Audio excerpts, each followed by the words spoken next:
And welcome back to Kivumbi 2022. My name is Ken Mijungu. My colleague Akisa Wandera is already seated on the white table or the round table together with our guests. Our discussion with them begins in a moment. Haman Manyora is right there seated. He's a political analyst, a scholar and a lecturer.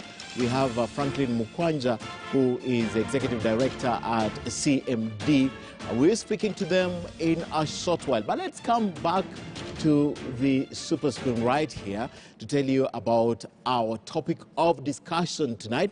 This is the role of political parties in the democratic space in the country. And of course, we have to go back to the first outfit that had the outlook of a political party in the country. That is 1924. This was the Kikuyu Central Association, formed in 1924. Now, the role of the Kikuyu Central Association was to address the grievances of Africans and Kenyans before the British colonizers, and it was formed in 1924. But in 1944, other parties began to emerge, such as the Kenya African Union, which was founded in 1944 to articulate Kenya's grievances against the colonial rule also. That was 1944. However, in 1947, KAU, which was led by Jomo Kenyatta until 1953, there was a ban in all political movements in the country. So from 1953 to 1953 to 1960, there was no new political party that was created in the country. Now, the ban, however, the ban on the establishment of national political parties was lifted in 1960. So in 1960, you expect a lot of activity. So KAU comes in 1960 and merges with the Kenya Independence Movement and the Nairobi People's Convention Party to form the Kenya Africa National Union. 1960. Now, that is the reason why KANU is called the Independence Party, because it was formed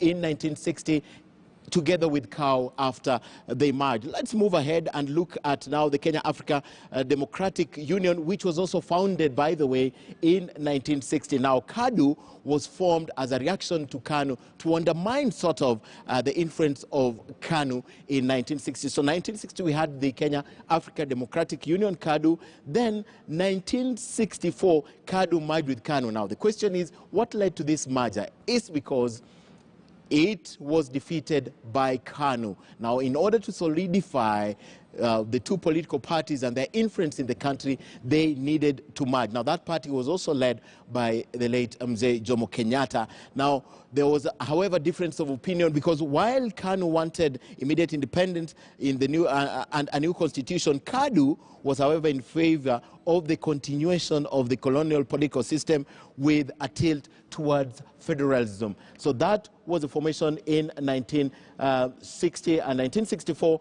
After the merger, then Kenya's People Union was born in 1966, KPU. I'll tell you about KPU in 1966. Now, this political party was founded by the first vice president of Kenya, that is Mzee Jaramogi Oginga Odinga. However, in 1969, it was banned. The Kenya KPU was banned. The Kenya People's Union was banned in 1969. And of course, in 1969, after the banning of KPU, now these names are so confusing, KPU, KANU, KADU, around that area. So 1969, KANU became the sole political party in the country. So between 1969 and 1982, there was only one political party in Kenya, one party system. In 1982, however, Parliament did something sort of remarkable to solidify the hold of KANU in the country. What did Parliament do? They decided that they are going to make Kenya a single party state. 1982 to 1992, when I was about 9 years old then, something also happened in the country, because this was now the advent of the multi-party democracy in Kenya. How did this happen? President Moi allowed for the repealing of Section 2A of the Constitution. Now, repealing of that section meant that there could be creation of other political parties, and as a straight reaction, remember, the Ford movement began. 1992, the first multi-party election, there was the formation of 11 other parties to add to KANU. So plus KANU, there were 11, 10 plus KANU, 11.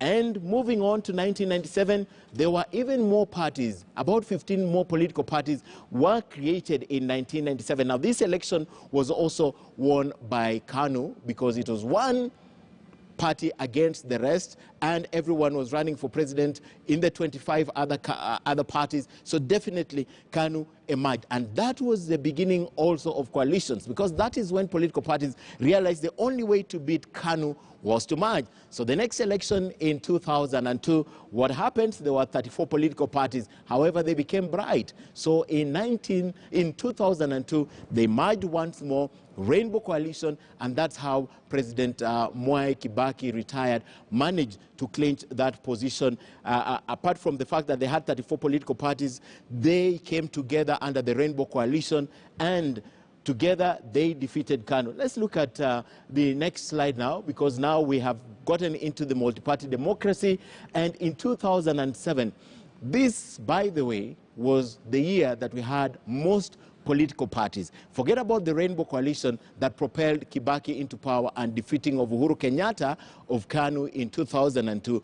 In 2007, more political parties emerged. Remember, at this time, Raila Odinga had walked away from that Rainbow Coalition where he was with Mwai Kibaki, and there were several other parties that they thought they would win. So Raila Odinga comes in, and there are several other political parties, 117 in total political parties. However, PNU at this time merged with around 26 other political parties, and they had 27. And after that election that was disputed in 2018, there was a grand coalition government. Now, that was the second coalition of parties, major coalition of parties that we saw. So the lesson was learned, and then let's move to 2013, where Uhuru Kenyatta now merges with William Ruto in 2013. There were 68 political parties. That was the time CORD also came together with the other parties. That's Raila Odinga with other parties. Together, there were 68 political parties at that time. And there's a lesson number 3 to coalitions. The only way to win was through coalitions. So let's go forward to 2017. Same number of political parties then, according to the Office of the Registrar of Political Parties.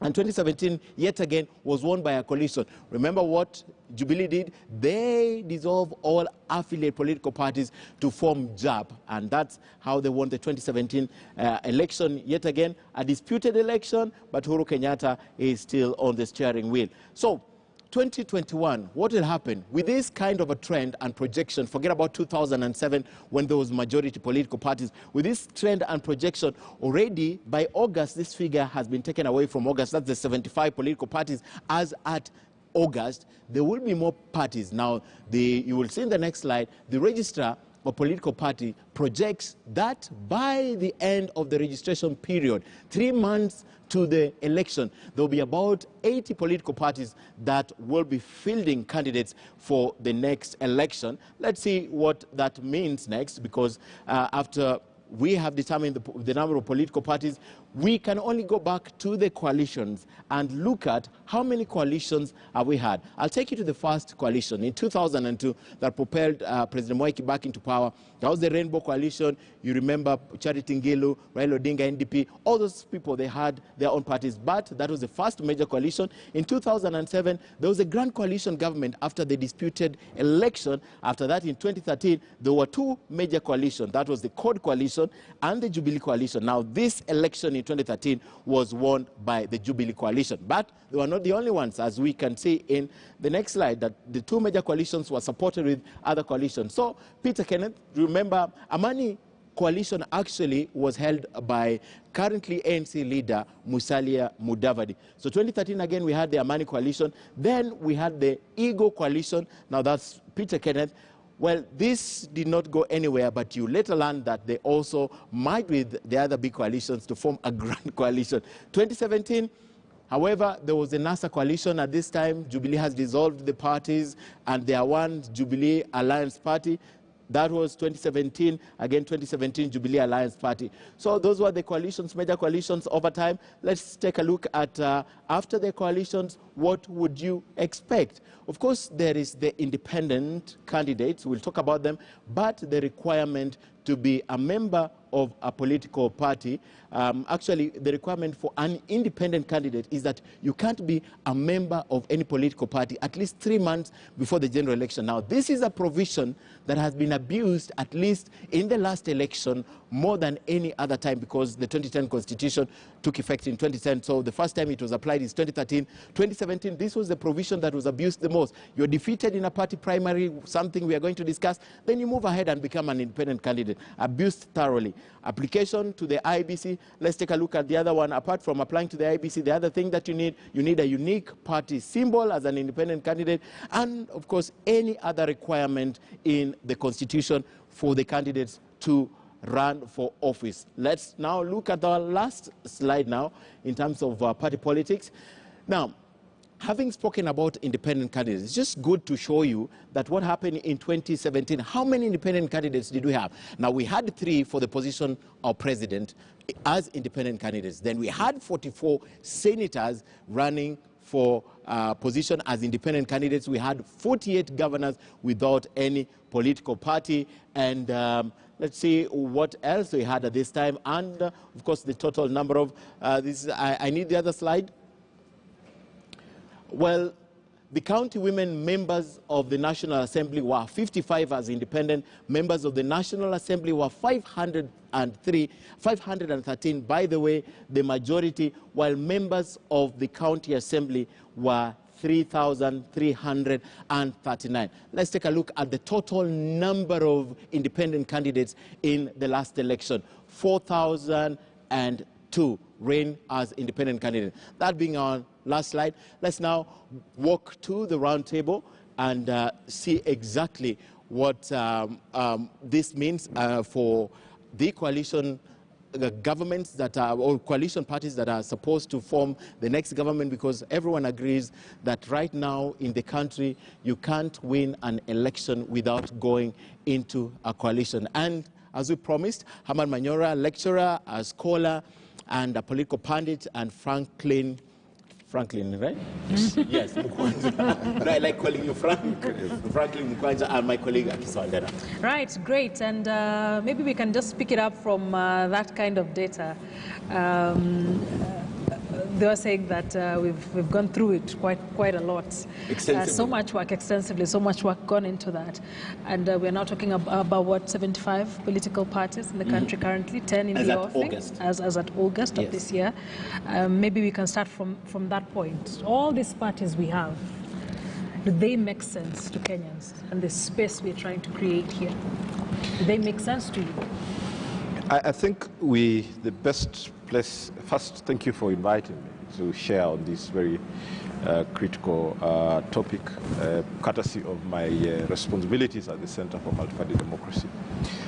The indispensable roles of political parties: interest articulation, interest aggregation, stimulating political participation, nominating and presenting candidates, political communication. If you put the political parties in Kenya against these critical functions, then only a few of them would make sense to us. I think in a nutshell that is it, that we have more of them as splinter parties, more of them as casual parties that say everything and have little substance about many of those things. You have more of the charismatic ones, and you are joking, asking if you asked an ordinary Kenyan to name the political parties, how many? They would likely name the ethnic kingpins, and because this is out of the charismatic, nature of the political parties that we have. So the short answer is we may not necessarily need all of them, because if you check them against the core functions of political party, then they score dismally. Do you share that sentiment, Manyora, looking at all these parties that we have and the role they play and the part they play in growing and enhancing our democracy? If we are speaking English and we said we are talking about political parties, and knowing as it were, it is the users of our language that give meaning to the words. So a political party in this country, from an English point of view, it means exactly what they are. And they are good. They are doing the role. In other words, what we call political parties simply means, because if you want to stand for an election, you do it through something we call a political party. Then there are political parties to that extent. Not necessarily. Yes. Because we have independent candidates. Yeah, of course, that is a late entry, entrant, really. And, look at the results. It's very difficult to make it by the nature of our politics as an independent candidate. So we really talk about political parties as those vehicles you use in an election. So to that extent, they are serving their purpose. But if we are looking at a political party in terms of what a political party is, then almost none of them is a political party. I think none of them is a political party. What is this they should be then? You see, if you look at the history of political parties, even if you go back to classical Egypt and Greece, but more recent, about the 18th century, the original political parties, where the king sends away parliament. And then there was debate whether the king should have that kind of power and whether he should recall parliament.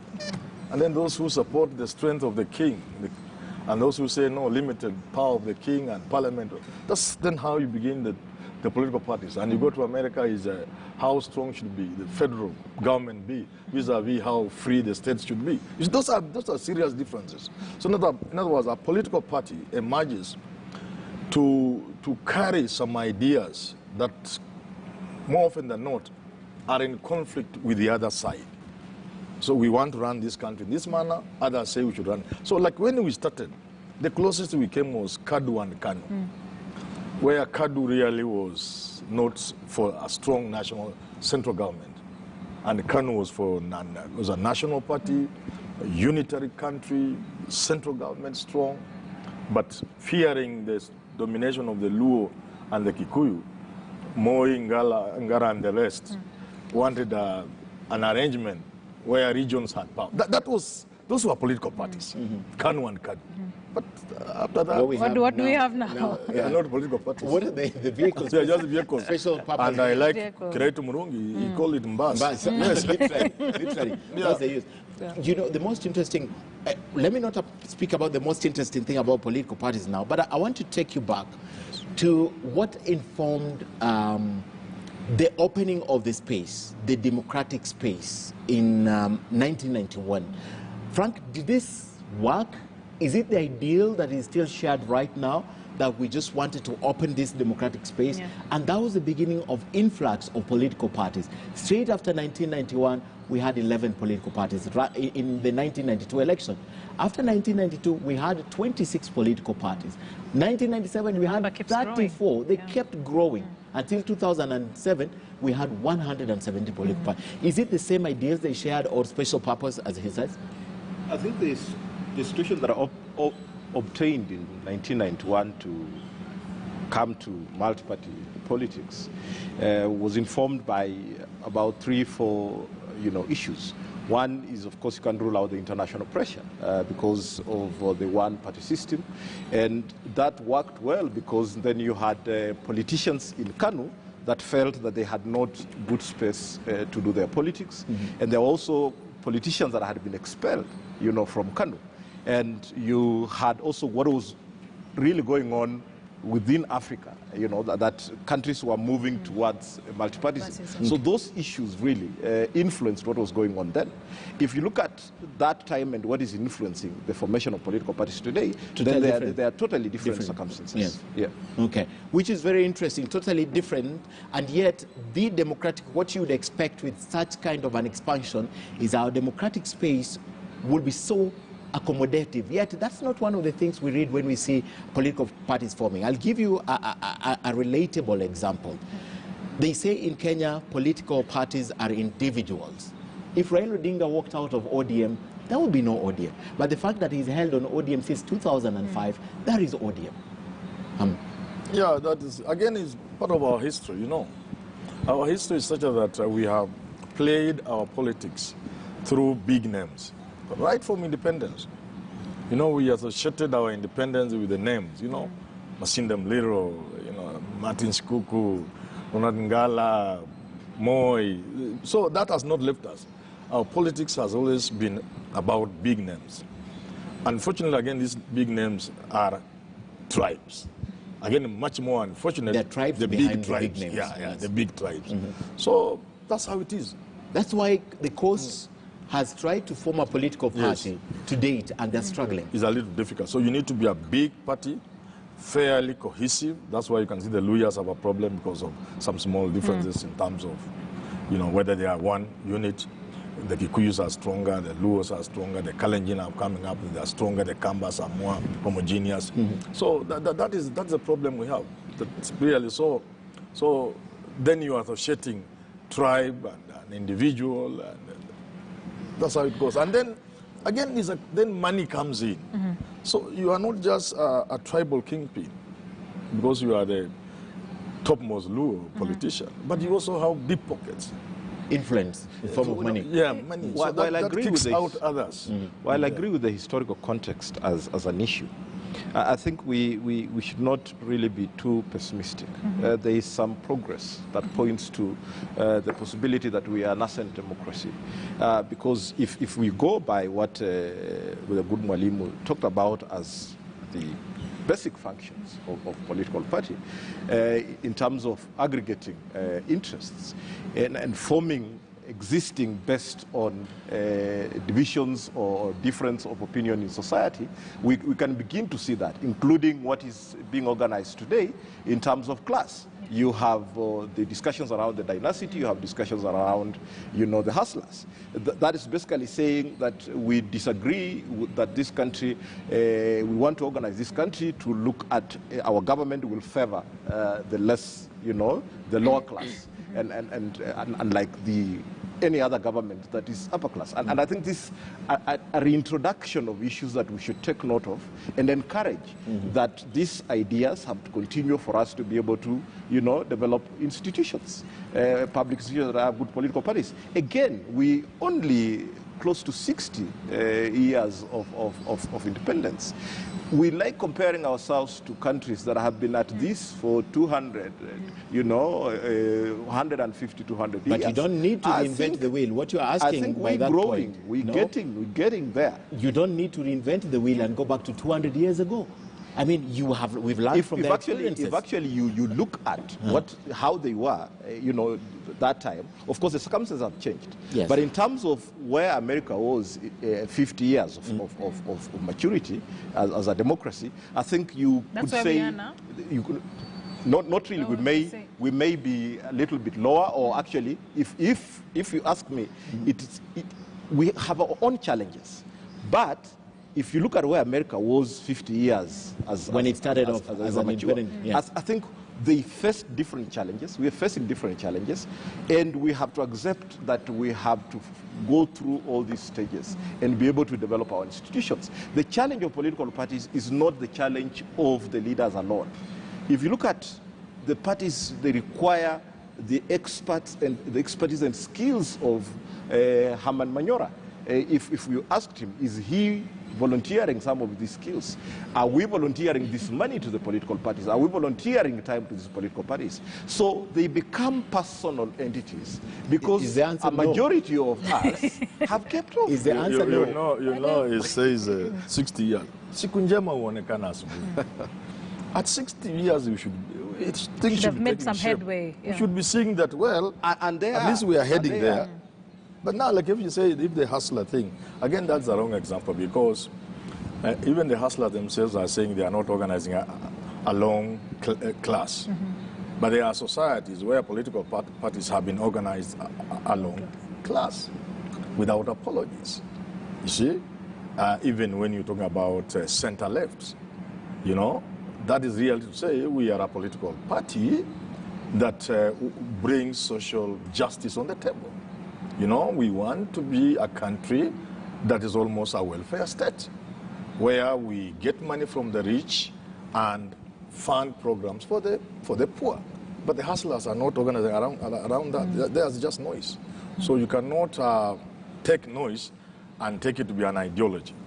Because if they came here and say, this is our ideology, we want to make Kenya this kind of country where the poor take center stage, it will come with a host of many other things, including taxation. And then they'll say, okay, we are doing this so that we can finance programs for for the poor. That's not what they're doing. If they did that, then you could argue that they are a party that is moving towards turning Kenya into a welfare state. It would be nice to have that conversation when they've looked at the blueprints of these political parties. Yes. When it's which we know doesn't exist from experience and years of reporting. They're duplicated and replicated year in, year out. There's nothing in the blueprint. What I'm pointing at, Ken, is that there's a semblance of ideas that we see. And you cannot just be here and be pessimistic that our goose is cooked and therefore we can never have political parties maturing. I think there are indications that political parties are coming of age. What indications are this? What are you saying? When you say that we are getting there, I mean, what is this you're saying? The shelf life is one of those issues. If you look at Kanu has refused to die post-Moi, right? Ford Kenya has survived all this time. ODM will be going to the fourth. Ford Kenya itself is in the mud right now. And it's now an ethnic party. Yeah. Look at the Ford Kenya of Martin Shikuku. I mean, if we go by the very basic definitions that the good English teacher of English told us, then we must accept that there are basics that are demonstrating that we as vehicles to use. Looking. Let me put it this way: yes. we are looking in the right direction, not necessarily moving very fast towards the destination, but we're looking in the right direction, not in the wrong direction. And I have said, one, look at the shelf life. Secondly, look at the number of political parties that we have that are competing and offering the candidates. No, it must not be about how long they've been around, or that they are competing, or that there are many. It must be about by your own demonstrate. You must demonstrate and say, look here, now we have a party that actually stands for something. Let me give you an example. And these things are going to come in future. I would love for them to come in my lifetime. They may not.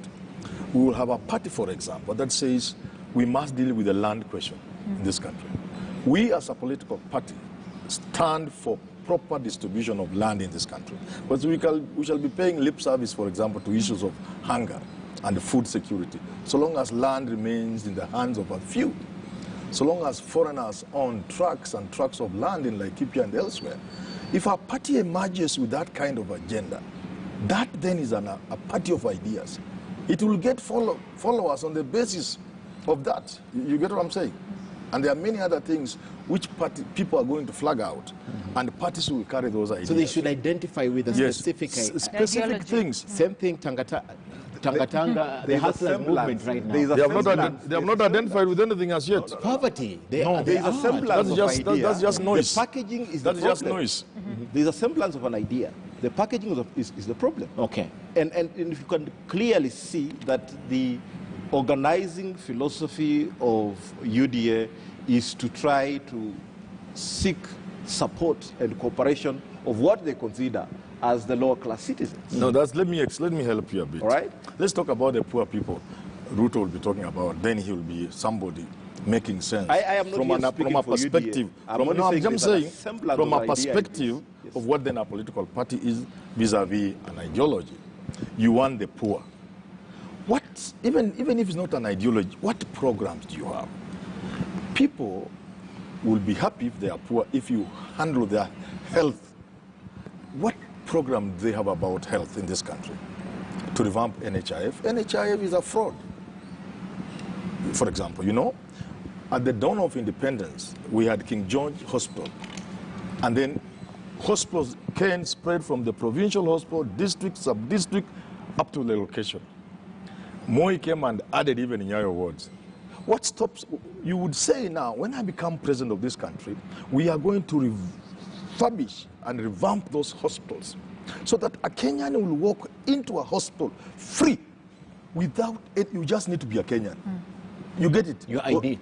Yes, just a Kenyan. You get the best. It happens in the UK and elsewhere. You're going far. Go to Rwanda. Yeah. You've just gone too far. So is Ruto telling us that I will ensure that every Kenyan will have free quality health care.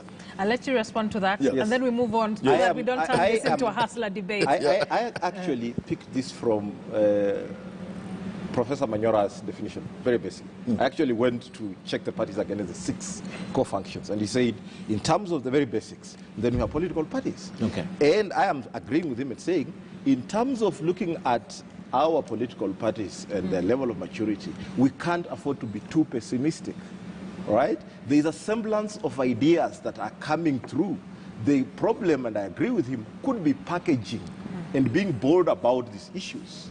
But in terms of the level that we are in, we are a nascent democracy, and we must be able to encourage professionals like Manyora to help these political parties package these ideas, invest their money and time and resources to be able to bring out these ideas. So then the other big question comes in, just before an election, a time like this, what you're saying, semblance of ideas in some of the things that are dominating the political space currently.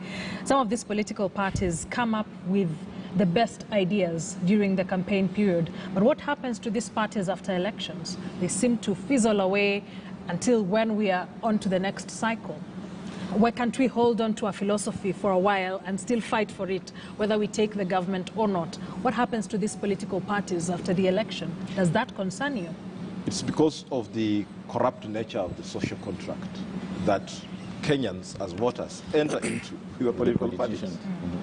So there is no obligation to majority of politicians to implement their pledges, for the simple reason that they motivated the voters to register as voters, and they motivated the voters to vote for them. Basically, they purchased the vote. So there's no obligation to be able to follow through the pledges. And that is the crux of the matter.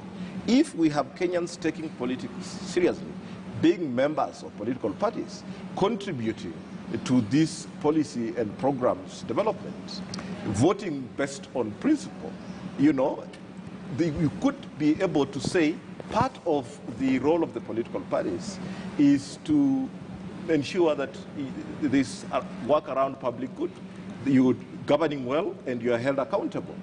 But there's that weakness because it is our weak political culture, our transactional nature of politics that makes politicians not obliged. But we don't have a way that these political parties and party owners come to us or come back to us and account for our trust, unless during the voting process. That's the only way they come back to us and tell us, based on this, based on this, I said I'll do the road, but now I have not completed it. I'm asking you. So that's the only that's the only accountability as a voter. That's what you are asking. If we have that system, but it's not there. You can only challenge some of these processes when you are an illegitimate member of the party. On what basis would you be challenged? Because parties have given their representatives at various levels. In a country that you wake up and you're a UDA member and you never registered, or you're an ODM member and you never registered. That is a regulation issue that we have to look at. Right? That's a regulation issue that we have to look at. Okay. Is the Register of Political Parties capacitated she was to be able to right? prefect She was here and she explained those things? I mean, the law says 0.3% of the revenue should go to political parties. When was the last time National Treasury released that much? And if it does not get that much, how do you expect the register to have enough resources to be able to go and really check against these things? I think we're setting ourselves up for failure. And we keep on complaining. When you ask, we have about 50 million Kenyans today. Possibly half of them should be party members. How many of those citizens are party members, including the ones around this table? I'm not a member of any political party. Neither am I. You need to check that portion. I'll need you to respond to that. Why it is so hard for our political parties to hold on to an ideology. I imagine when you get into parliament, with whatever vehicle, political vehicle you used, when you get into parliament, therein is another problem. They get into parliament and they coalesce in whatever interests they have. So whatever you promised during the campaign period or whatever you strongly felt, what you're debating here about the hustlers, will it still hold water past 2022? In 2023, perhaps? It goes back to the same thing. There are no political parties. If there are political parties and there are things those political parties stand for, they will have members, active members, willing even to pay, even to soldier, in some countries even to fight. You get what I'm saying? But there's nothing any of these political parties stands for. So what do we have? So we have just vehicles. But I've told you time is coming. He said because Kenya is becoming, Kenya is becoming ripe for political parties. Because a political parties, you sometimes draw the line. I'm giving you two things. If you ask Raila Odinga or William Ruto or Musalia Mudavadi, and they were asked this question in the presidential debate of 2013, what do you think should be the minimum wage in this country? They were all, none of them could answer it. They couldn't commit. They couldn't. Yeah. That's a very simple example to show you none of these people are committed to anything. Okay. They want state power. That's what they look for. And whatever that comes with state power. At the lower level, you want to be an MP, like I'm encouraging you to go Matthias and become an MP. So that you can get recognition. People call you Mheshimiwa, you have bodyguards and a driver and good monies, and you go to parliament and add yourself packs. But if you stop an MP in the street, what is it you stand for? Nothing. They stand for nothing. But time is coming because of... Not all of them, though. Because of all of them. Because of the problems this country is facing, Ken. Yes. These problems we are now facing are going to force Kenya into a revolution of sorts, or into now people who will emerge and tell Kenyans, look here, my name is Manyora.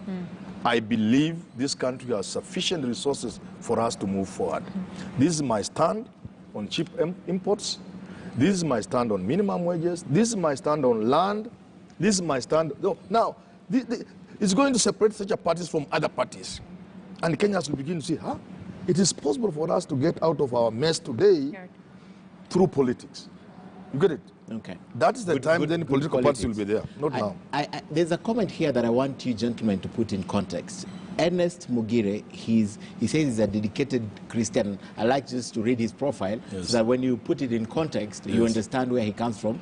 He's a dedicated Christian, he's a biochemist and political enthusiast, right? So Mugire says, there is nothing dreaded so much as a division of the republic into two great parties, concerting measures in opposition to each other. This is the greatest political evil under our constitution. Let me begin with you. I think those are significant comments. However, the way we have come to operate as a country, we must appreciate that we have different interests. And these different interests have to be aggregated. Whether you're looking at it from an ethnic point of view, or you're looking at it from an issue point of view, you must accept that the only route that we have to get these issues articulated is through a political party. And the point that I'm making is, until Kenyans will accept that they have a role to play in making sure that the political space is sanitized, the political space is professionalized, and they can be able to invest their time, their resources, then all these comments will be good English, as Manyora is saying. But the basics of the brick and mortar basics of getting the political parties to function as they should, it will not be possible. That is the basic point I am really making. Okay. Are we looking at political parties that are entirely not there, or are the political parties promising? I choose to stick to the line that we have a promising scenario. Okay. The issues that we're looking at, one man, one vote, one shilling, these are issues that will be politicized, and political parties have to align to these issues. The issues, whether you choose to look at it as hustler and dynasty and hollow, I choose to look at it as the conversation of the lower class and the upper class, and which political party will want to focus on which class. Okay. And these are the issues that we have to really look at in terms of whether our political parties are promising or not.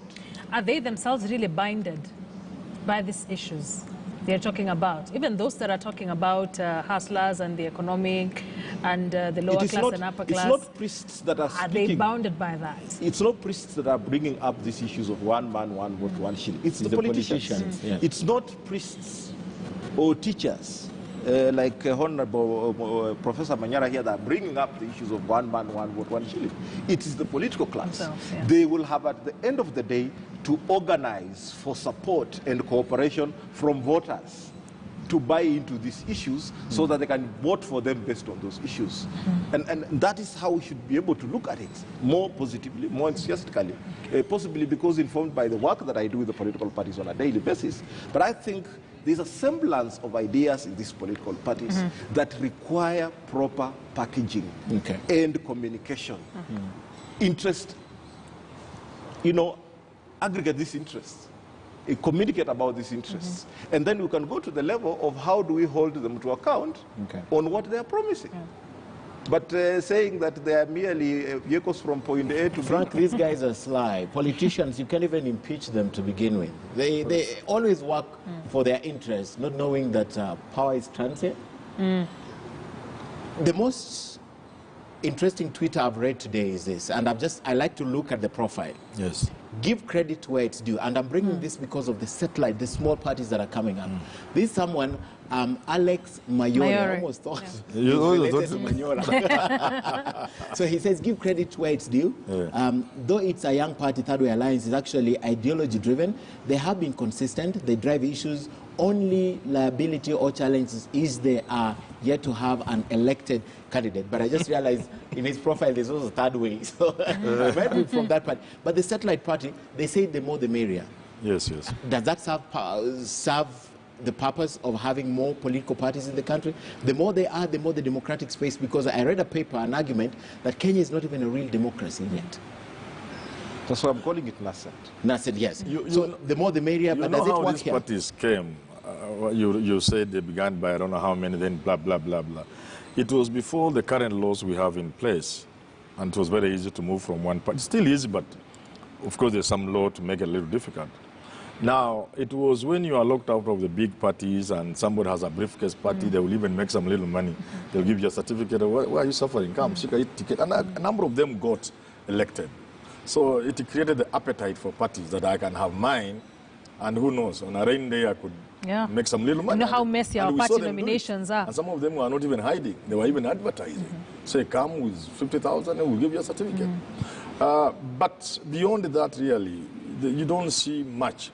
And now the problem, unfortunate for those political parties, from 2007, but increasing after 2013, the way politics is played in this country is such that only the big players matter now. So you see increasingly the small parties getting less and less space in elections. You get it? In 2013, unless they merge. In 2013, there was a GNU in Central that put in a governor, the late Gachagua Ross, God rest his soul in peace, and Mwangi Kiunjuri, and the 2013 or something like that. In 2017, they tried and they couldn't, even independents, after the so-called botched nomination in the Jubilee Party, blamed on William Ruto by the Kafogos and this guy at the State House and so on. So you can see the politics is changing and shifting, making it very difficult for these briefcase parties. You see? And as we go deeper and deeper into this coalition politics, there will be no room for those political parties, because now you are creating monsters. Do you worry that coalitions are weakening political parties? They are eating the political parties, they are devouring them. Because you have something maybe you stand for. It may not be much, but at least you are independent. I'm independent. Then we merge with him. We are sacrificing so much. And what is even worse, we merge people even before an election. What kind of coalitions are these? Coalitions are usually after elections. So I need to form government, but I don't have the majority. But our laws allows for but you see ours is basically pre. But in most cases, a good coalition is a coalition to form government after an election. Israel? Yeah, Israel, because UK, you saw, it's increasingly now UK is going in that direction. But nobody can get the majority required to form government. So you need somebody else. And you see, at that point, because we already have the animal on the table, we have slaughtered it. We know how to distribute it. You see the problem with Kalonzo, Musalia, and Raila. Because you want to share that which is still in the forest. You see the problem. So these political parties are being finished through these pre-election coalitions. But if you come on the table after an election, I say, I know you stand for this. I'm bringing you these numbers. Without me, you are not forming government today. The Queen is waiting for you to form government. Please. So here I am. I want you to address only one thing on the green agenda. You find that somebody cracking his head and say, okay, fine. It's usually position, not address. No, also issues, even positions. In our case, it will be positions. Yes. So say, okay, we lawyers, we are bringing 40 MPs to your side. We want this ministry, this part of the meat. You have your own demands. Yeah, but if you agree with somebody before the elections and then you take him to State House, he's already there. He can give him a tumor. Whatever he... Frank, I know you're going to speak on that, on the issue of coalitions, but also as you speak on that, Jubilee collapsing smaller parties, how many were they? 12? 13. Into one big party. And we now see what is happening and what has bedeviled the Jubilee Party alliance, I think. What precedents did it set? You see, politics is a game of interest. And at the time that they were collapsing, possibly the interests had been guaranteed and some had been met. The moment that you are not able to sufficiently and continuously service the interests, they will look for options. And that is just the nature of politics. But I want to go to the issue of coalitions and whether I agree with Professor Manyora that they must be post-election. And first, the contradiction, the inherent contradiction that I'm feeling from Professor that we have to clear. If he's saying that coalitions are devouring political parties because there are issues that are being lost in between, and then he says that political parties are not there because there are no issues. I feel there's a contradiction there. I think I clarified. I said whatever little. Yes. Whatever little you could be standing for. Thank you. But basically you are independent. Thank you. Now we're on the same page. Yeah. But I also want to challenge you that the coalitions must not necessarily be post. All right? Because even you can't be able to negotiate. And we have seen in other democracies, Denmark and the others, where coalitions are formed and there's the red and the blue alliance, and they get to an election, and a political party, for instance, in an arrangement like NASA, where ANC or YIP are saying, because we do not agree with you on the issue of how to tackle unemployment, we will not sit in the cabinet, so that we can be able to challenge those issues when your ODM government brings those issues on the floor of the House, so that our members can be free to debate on these issues. But they still come and join hands and form a coalition? Yes, okay. They help because they agree on possibly three out of the 5 issues. Okay. The 2 issues may be too strong for one party, and they say, okay, please don't include us in the cabinet so that we don't contribute to the policy propositions and have independence of mind and thought on the floor of the House so that we can be able to articulate those issues from our party policy orientation. So not necessarily a coalition should be formed post-election. There are coalitions that are formed pre-election. And of course, I agree that there is an effect because that semblance of idea then is lost in the course of seeking power and putting together numbers to get because now it's inevitable. Yeah. Now it's inevitable. You have to form coalitions for you to get to what? 50% plus 1. It's become inherently hard for anybody to go it alone and get to 50% plus 1. So then even when we're talking about the politics of coalitions, do you think those are the conversations that are going on right now? What you're saying, we agree on 3 issues out of 5, so 2 issues. Do you think those conversations are ongoing? Backroom politics? Manyora should answer that. Nothing. I am ANC. My name is Mdavadi. I'm Kalonzo, Wiper. Just try and get power. Nothing. We agree, you Raila, go there. When you get there, I'll be your deputy. We shall create some minister, chief minister, Musalia. It's not about anything. There's nothing there. They bring nothing on the table. But I'm telling Kenyans not to worry. The 3 of you who are here, don't worry.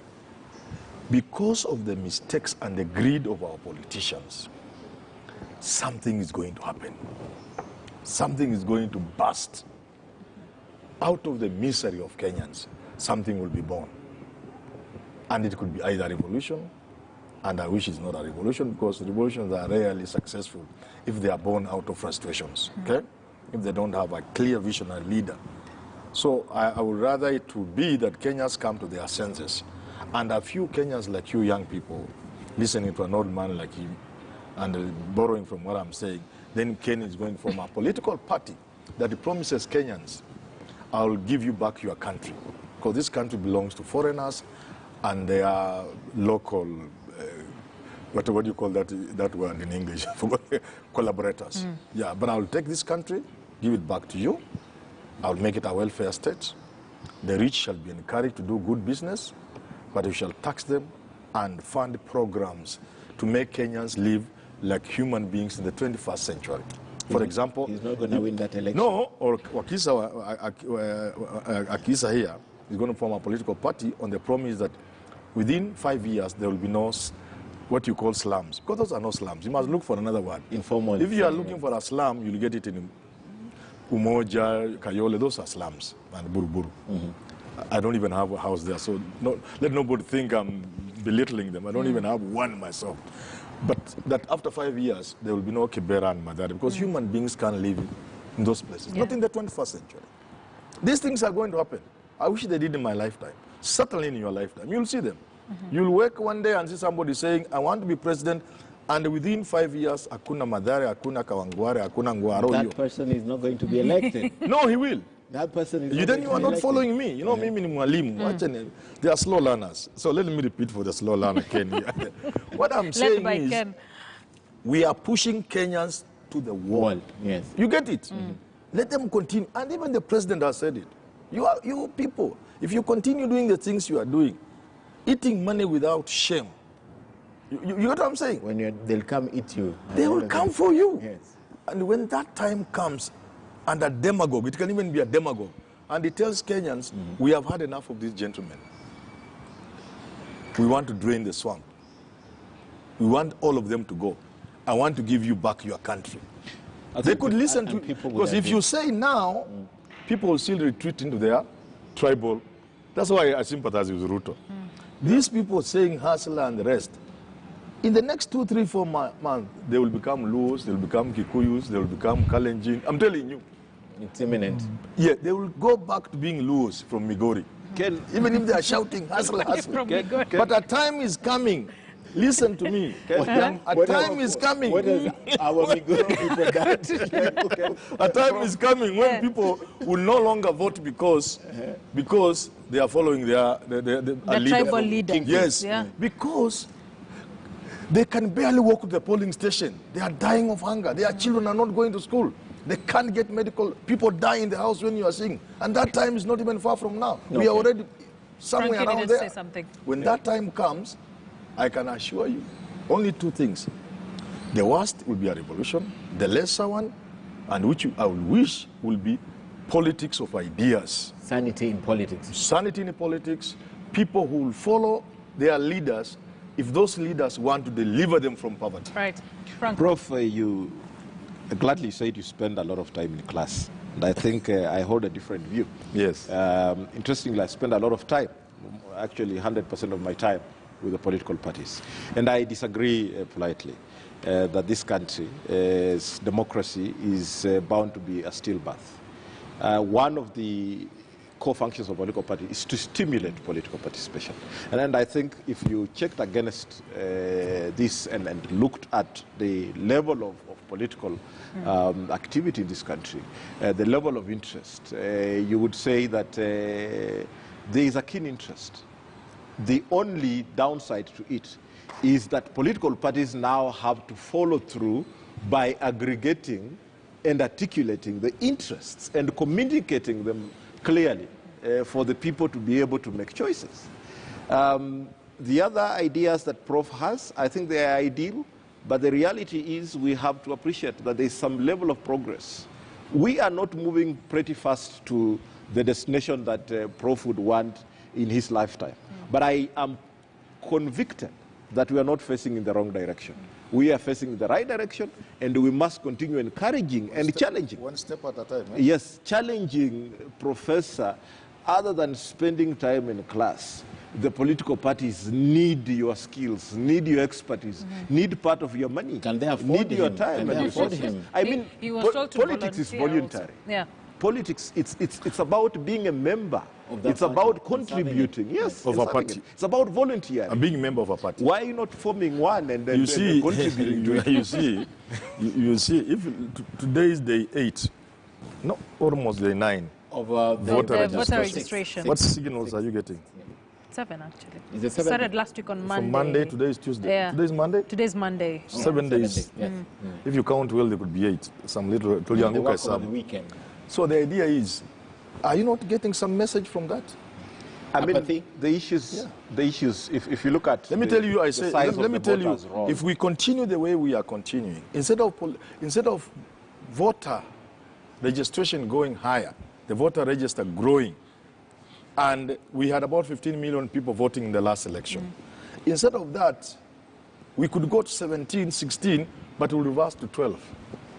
And at some point, you could find that only 6, 10 million Kenya, when our population is at 70, and now we have only 12 million voting. Because the politics doesn't make sense to them. It speaks to nothing.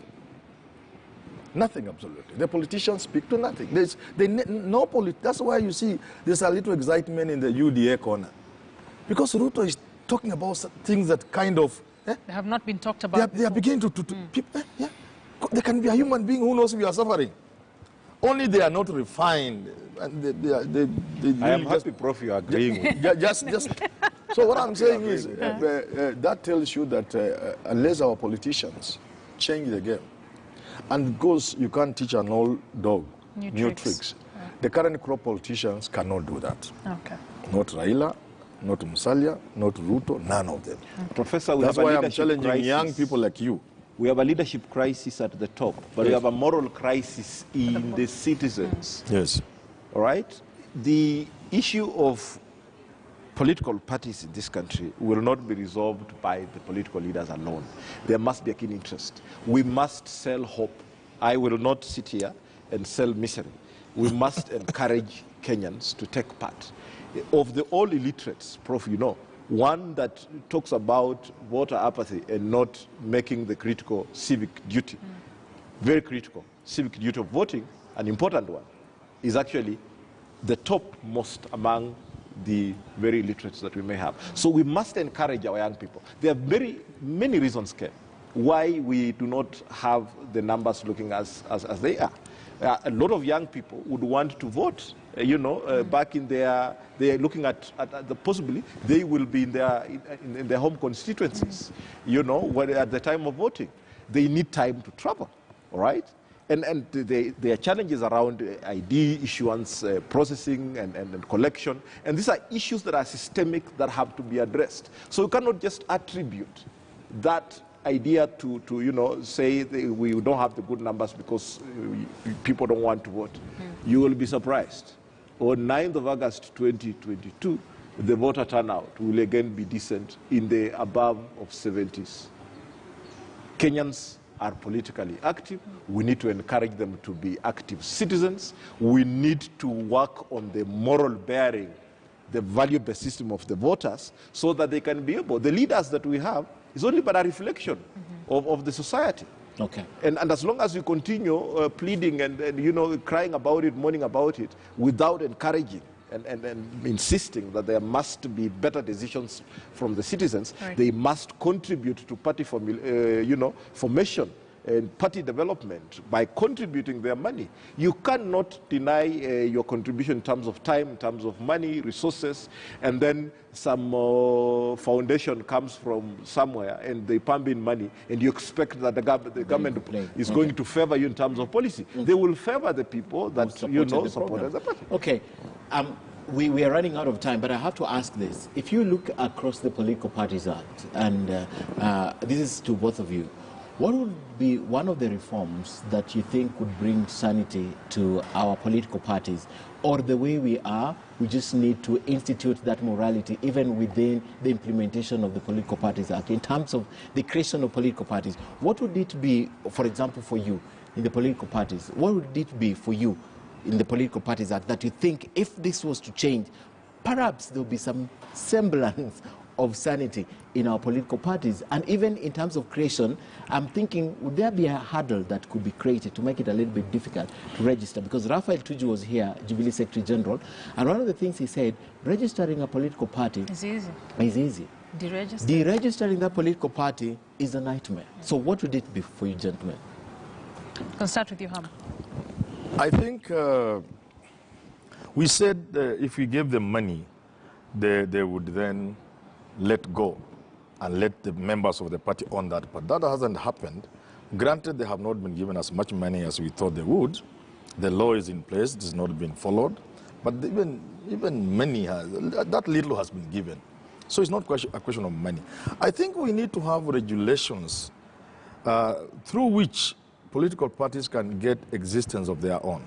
Okay, without depending on the membership. See, leaders of political parties own those parties and they have a stranglehold on those parties because of nominations. So if we can crack that, and one way of cracking that is to ensure not just that IEBC plays a critical role in the nominations of every political party, but that we have timelines that make sense. For example, if we said that all political parties intending to participate in a forthcoming general election must have been done with their nominations 6 months. For the election? For the election, including all the process of tribunal and everything. So you have to start like 8 months before, so that if there are issues to be sorted out with the tribunal, the High Court, that will solve a lot. Okay. Because you have time, people have time, and the political party leader may not have as much influence as if the window is just like a week or two. And then you trick here. When the stakes are too high. Ken's certificate has been given to him. Yeah.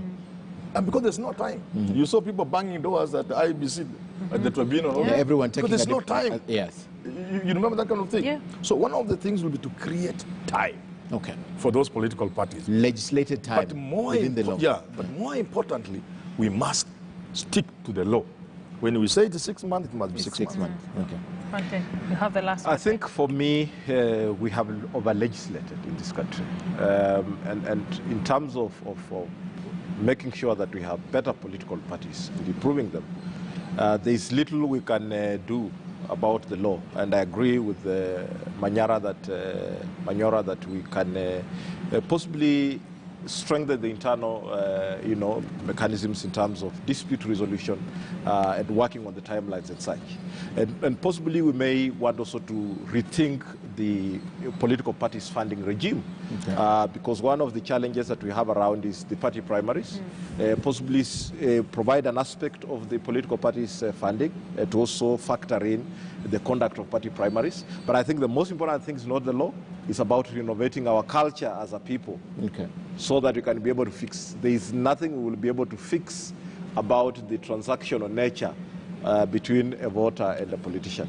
Renovate the culture, you fix the political parties. Can you give me a second? Because I appear to have been a man who is not optimistic. I must tell Kenyans that this is their country.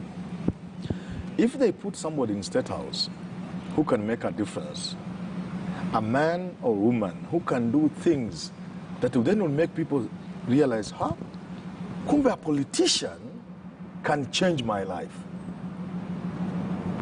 Somebody visionary, somebody known to have ideas and a vision for this country. There are many of them, they are out there.